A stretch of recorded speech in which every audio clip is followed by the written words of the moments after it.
We all know that the term demand is different from desire or want. Similarly, the term supply is different from the term stock. Stock means whatever is available with the producer, whether the same is offered for sale in the market or not. Supply is only that portion of the stock which is actually offered for sale in the market. So we can say stock is potential supply. That is the total quantity produced during a given period, less the quantity already sold out, plus accumulated production from the previous period. Generally, when the price is high, producer is going to offer for sale more in the market and vice versa. In brief, we can say supply means various units of the commodity that are offered for sale in the market at various possible prices at a particular point of time. There are numerous factors which affect the supply of the commodity. The first one is price of the commodity. It is the most important determinant of the supply. Higher the price of the commodity, more of the commodity will be offered for sale, and vice versa. Price of related goods. Supply of commodity also depends upon prices of related goods by affecting its relative profitability. If the price of other commodity goes up, suppliers will be tempted to produce that commodity to get more profit.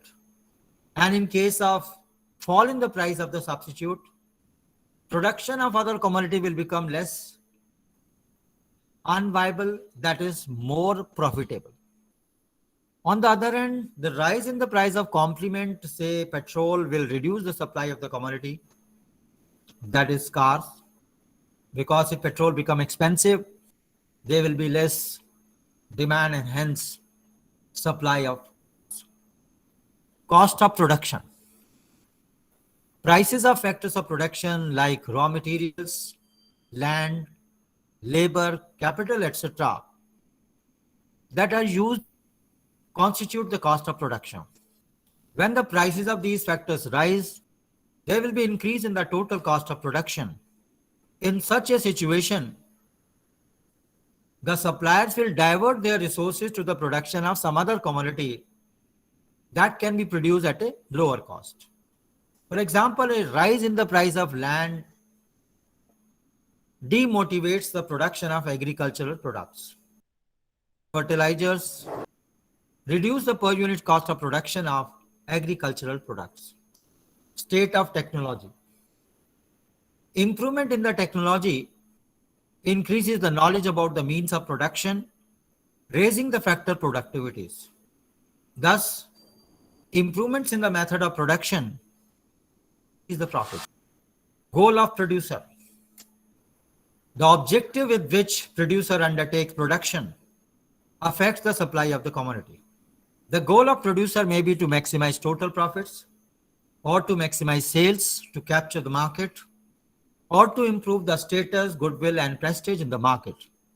During Great Depression, the production of rubber, tea, and some other commodities was restricted through international agreements among the producers, and coffee was thrown into sea in Brazil. So that means the situation can change the objective of the producer, and accordingly supply may increase or decrease. Natural factors. The supply of agriculture goods depends upon natural conditions. When these factors like rain, fertility of land, seeds, irrigation facilities, climate are favorable, supply will rise.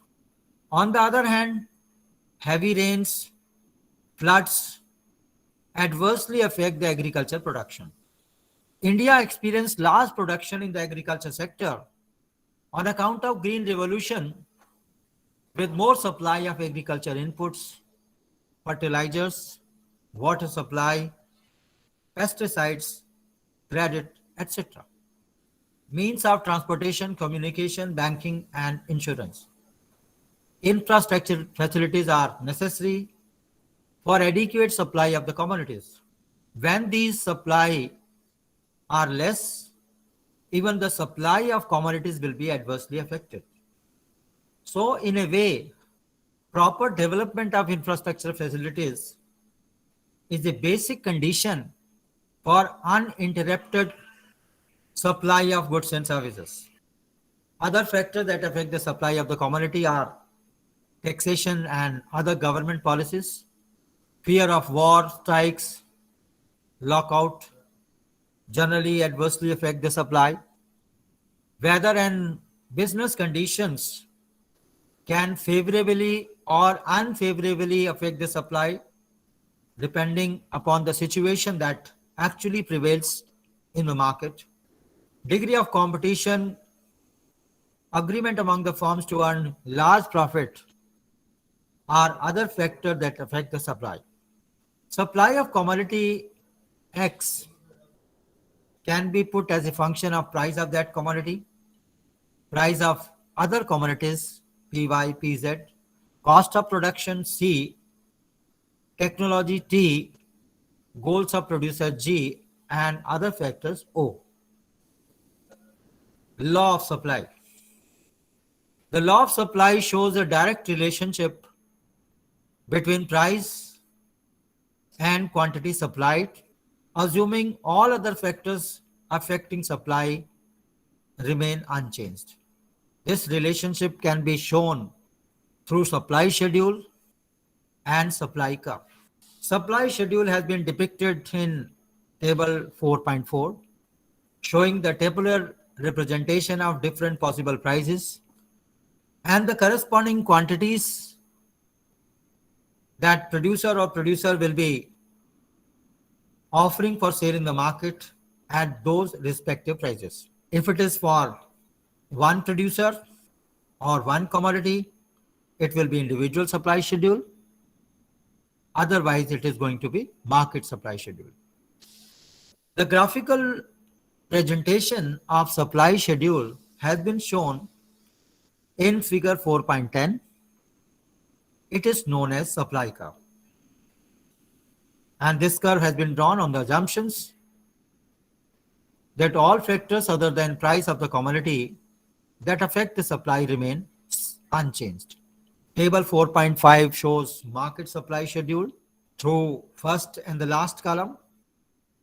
Last column has been prepared by adding the figures obtained from second and third columns, that is from individual supply schedules of two different suppliers. Market supply curve has been shown in figure 4.11. As we produce more and more beyond a certain limit, additional return to the variable factor keeps on declining, resulting in rising marginal and average cost of production. This implies that more quantity of the commodity can be produced and supplied only at a higher price in order to cover higher cost of production. Second reason is profit maximization. Producers supply a commodity to secure maximum profits. An increase in the price of the commodity raises the level of profit, conditions of cost remaining the same. So producers increase the supply of the commodity by releasing big quantities from their stocks.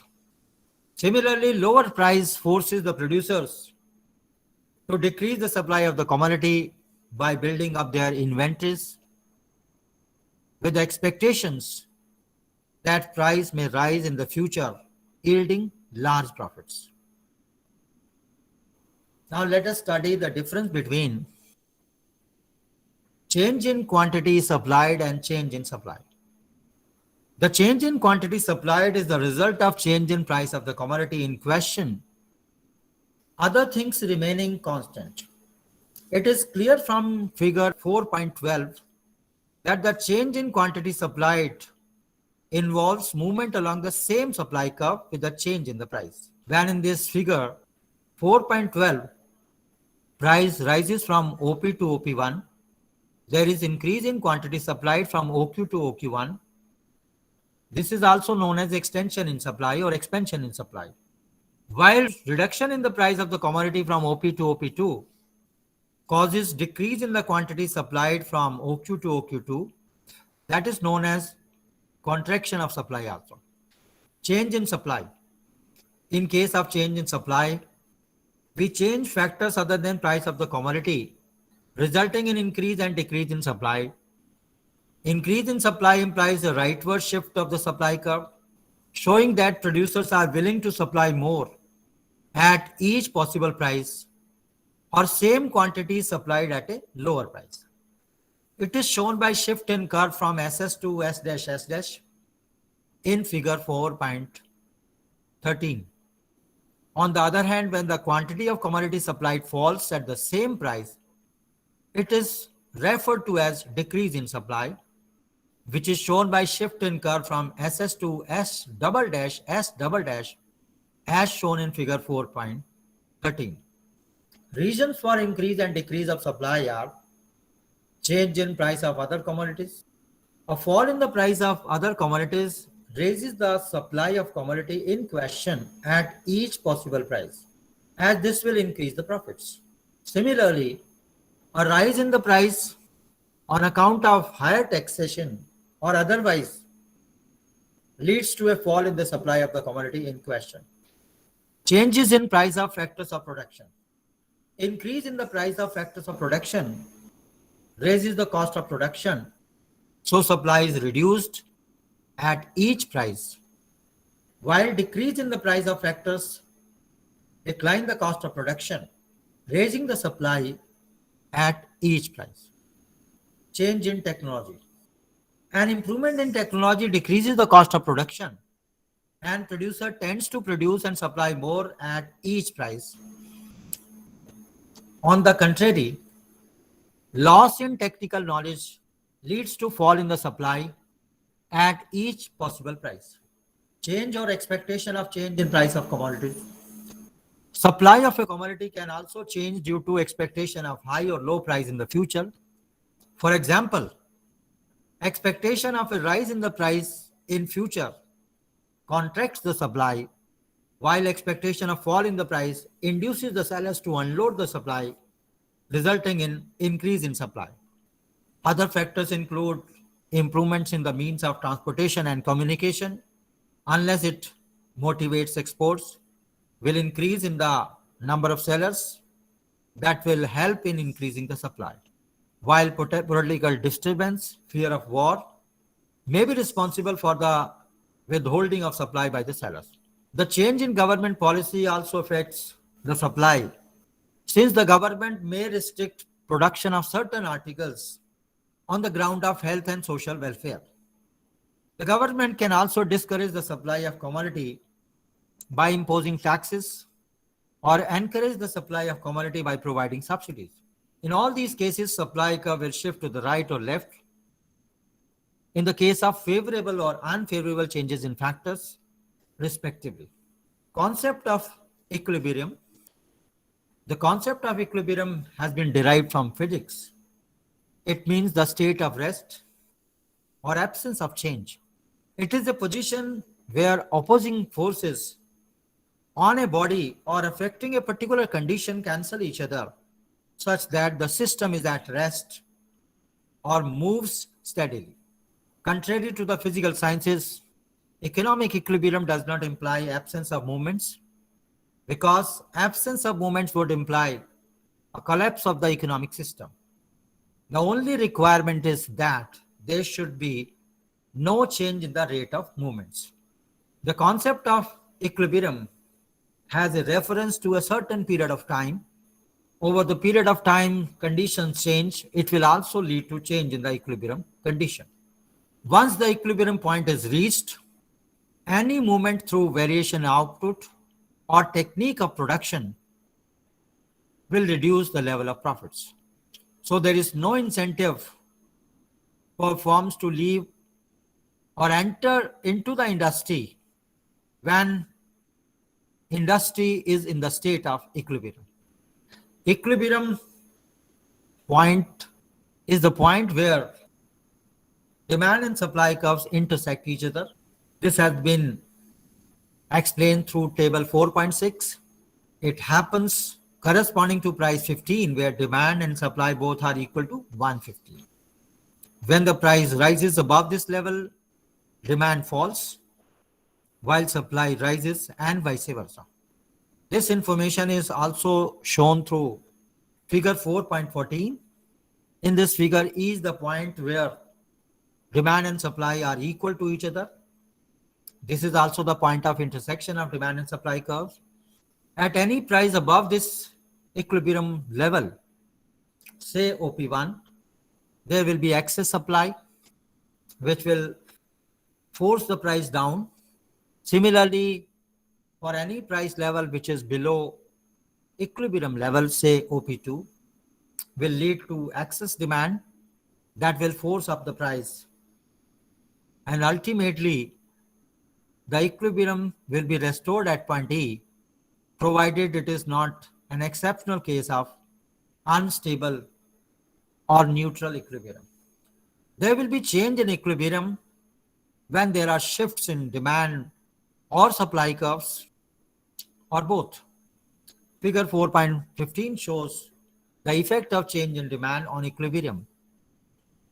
When there is increase in demand, equilibrium point shifts from E to E1, resulting in higher equilibrium price and higher equilibrium quantity of OP1 and OQ1 respectively. Similarly, when there is decrease in demand, as a result of which demand curve shifts from DD to D double dash, new equilibrium point will be arrived at point E2, and both equilibrium price and equilibrium quantity will fall to OP2 and OQ2 respectively.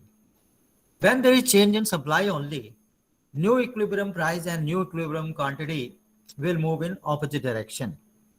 In case there is increase in supply from SS to S dash, new equilibrium point will be arrived at point E1, while the new equilibrium price falls to OP1, but new equilibrium quantity rises to OQ1. Opposite is going to be the situation when there is decrease in supply from SS to S double dash. The possibility of simultaneous change in demand and supply have been shown through figure 4.17. In case both demand and supply rise equiproportionately, equilibrium price will remain unaffected, while equilibrium quantity will rise as shown in figure 4.17a part.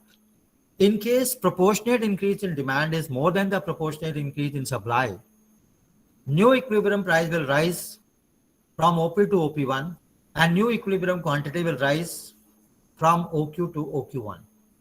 If the proportionate increase in supply is more than the proportionate increase in demand, the new equilibrium price will be settled at a lower level, OP1, while new equilibrium quantity will rise from OQ to OQ1. If suppose demand rises while supply falls by equal proportion, there will not be any change in the equilibrium quantity, but the equilibrium price will go up. So we find that the impact of increase in demand is to raise the equilibrium price. Impact of increase in supply is to bring down the equilibrium price, and vice versa. The final impact depends upon the relative strength of demand and supply forces. Effect of change in demand and supply has been shown through table 4.7, which we have already discussed. Now let us study the importance of time element in the determination of price. We can think of different time periods. To begin with, we have market period or very short period.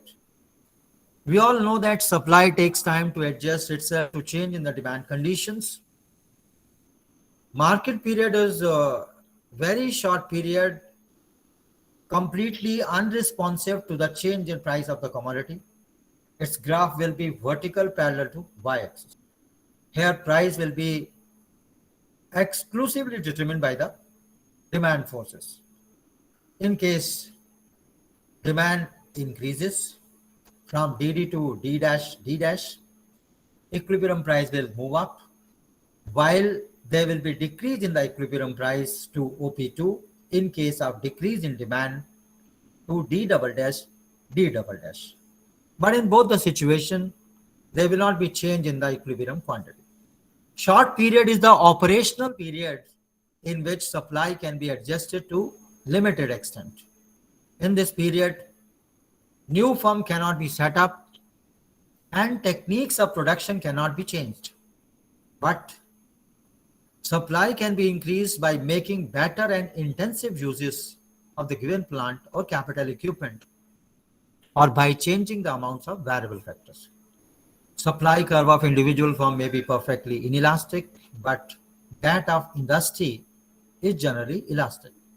In short period, demand plays a greater role than the supply in price determination, as shown in figure 4.20. In this figure, E is the original equilibrium point, OP is the equilibrium price. Increase in demand shifts the demand curve from DD to D dash D dash, and the price rises to OP1.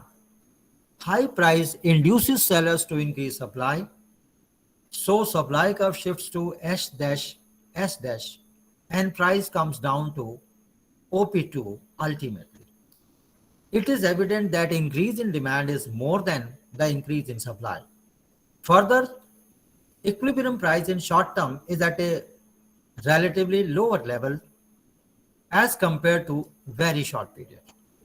Long period is a period which is very long enough to enable the firms to build new plants or even abandon the old ones. Industry can adjust output completely to increase in demand by permitting new firms to enter the industry. An existing firm can also raise their scale of production. Similarly, demand can also contract.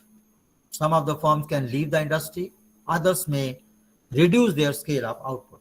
In brief, during the long period, all types of adjustment in supply in response to a change in demand are possible, as all the factors on which supply depends can be changed.